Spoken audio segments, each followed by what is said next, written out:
Hey, while I'm out here, I figured I'm gonna make one more quick video. Um, I'm walking around my garden, just kind of looking at everything that's popping up.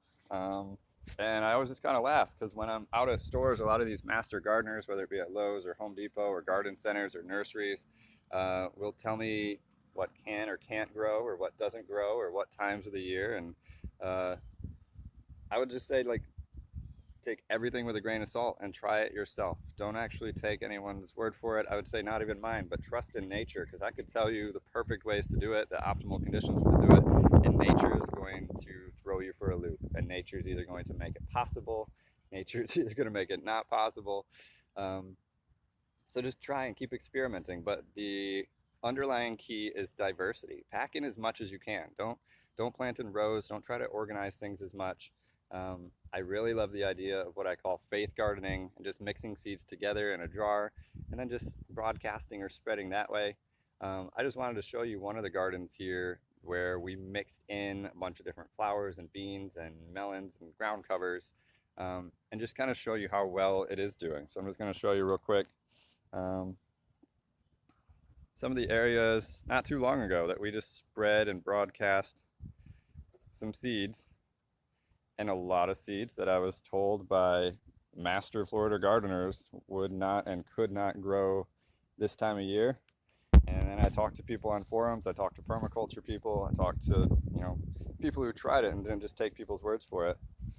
And they are doing it. And I really want to show you this monarch butterfly. I don't know if you can see him flying around there, but he's playing out on these milkweeds. Popped in some milkweeds here, and the butterflies love it.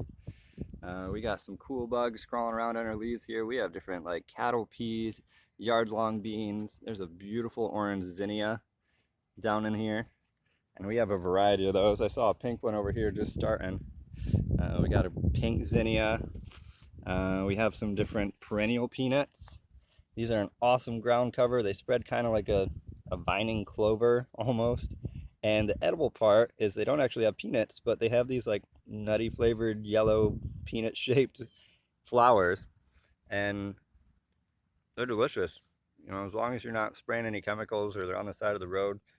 We tuck them in the garden, use them as a ground cover to shade our soil. And what's cool is they add nitrogen and nutrients to the soil. So just like we use mimosas in the pathways to add nitrogen and nutrients, in the garden beds, we're using this perennial peanut. So we have an edible flower that attracts pollinators, puts nutrients into the soil for the other plants. And it's also why we use the annual beans as well. So we have a variety of beans throughout here.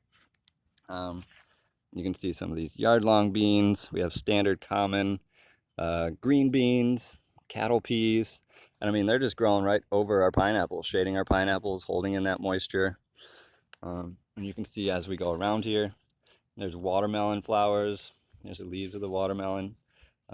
Another one I was told doesn't grow here in the heat, but by some garden friends said, yeah, just get the red crimson, maybe the Jubilee, are more heat tolerant, and being shaded out by some of these beans and the weeds, they're going to be holding in that moisture, holding in the cooler temperatures underneath. It's remarkably colder. I wish I could show you, maybe have a thermometer and show you just how much cooler it is down underneath by the soil once you get some shade from these beans and what other people would call weeds, I guess, and how beneficial that really is.